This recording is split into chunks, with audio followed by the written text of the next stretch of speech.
Bagong lahat, nababasa ko lang sa notification na yung mga haters ng Lakers hindi mapakali, parang nangangate. Bakit daw hindi ginawa ng content kahapon? Nasobrahan nga ako sa Cuervo. Iba na kasi ang Lakers ngayon, kahit talo at least meron silang pogi na hot pa. Hindi lang isa kundi dalawa dahil si Austin Reeves sa buwan ng February may average na 25 points, 5 rebounds, 6 assists, 1 steal, 2.5 turnovers. Kailangan isama yun sa bilang at nasa 45 and 32%. Kaya hot din siya ngayon. Si Luka naman binabanatan agad ng mga haters dahil sa kanyang 13 points, 4 rebounds at 4 assists per game dito sa LA sa loob ng 23 minutes. Nung last game niya sa Jazz, meron lamang siyang 16 points, 4 rebounds, 4 assists, 5 turnovers, lumilibron at 5 personal foul. 6 out of 13 din si Luka sa field. Limitado lang din kasi sa ngayon ang minuto nitong si Luka. Requirement yan para sa dahilan. Meron din kasi naging komento talaga si Jason Kidd. Matapos kayong bitbitin sa finals ang sinabi kasi niya mas nakakatira na yung ibang mga player sa Dallas dahil yung player na tinrade nila laging involved sa lahat. Dahil kung titignan yung stats, kapag si Luka ay nasa Dallas dati at hindi siya injured, nasa 3 player lang ang naka-double digit attempts. Swertihan pa yon. Kung merong mga susunod na ibang players nasa 7 attempts pababa. Since December 25, 2024, ito yung time na na-injured si Luka at hindi naglaro. Meron ang Dallas na 7 player hanggang 8 player ang nasa 9 attempts pataas.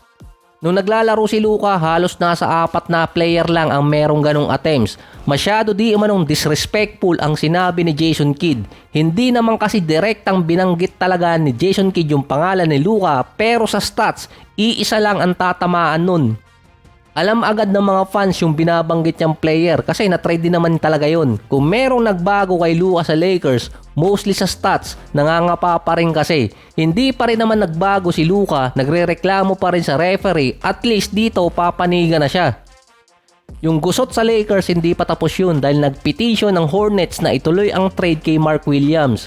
Meron kasing tinatawag na mock trial ang NBA para to sa dalawang teams. Dito i-discuss kung bakit dapat ituloy or hindi yung trade.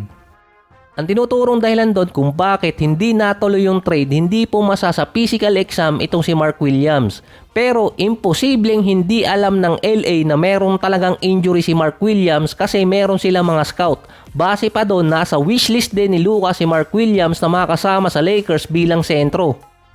Based sa CBA, pwedeng ibagsak ng isang team sa physical exam ang isang player. Pero doon papasok yung si Luka, merong injury, may conditioning issue pero tinanggap pa rin ng Lakers. Ganun din si Anthony Davis sa Dallas.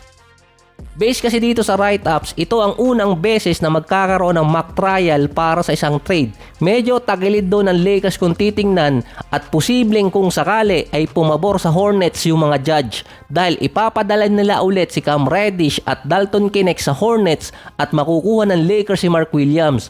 Parang awkward na talaga lalo yon para kay Dalton. Hindi pa rin kasi bumabalik talaga si Mark Williams sa Hornets. Baka kasi hindi naniwala ang Lakers na 23 years old lang talaga si Mark Williams at mas bata siya kumpara dito kay Dalton. Pero based dito kay Bobby Marks, 99% na ang Lakers ang makakakuha or papaboran ng mga judges para hindi matuloy or makuha ng Hornets itong si Dalton. Ang reason doon kung bakit nagpetition ng Hornets, hindi sila satisfied sa nilagay ng Lakers na explanation kung bakit nila binagsak si Mark Williams sa physical exam. Wala din naman nilagay na report kung ano ba yung naging dahilan ng LA doon. Pero mukhang dahil yun kay Dalton kasi nga sayang na player. Isa pa si Alex Len bago talaga yung trade ng Hornets at Lakers. Alam ng iba na pipirma siya sa Pacers. Na-cancel yun nung ma-cancel din ang trade ni Dalton sa Hornets. At dito pumunta si Alex Len sa Lakers. Sa sinabi ni Bobby Marks na 99% na mananalo yung Lakers kontra sa dispute na binigay nitong Hornets dahil si Mark Williams meron naman talagang history ng injury dati pa.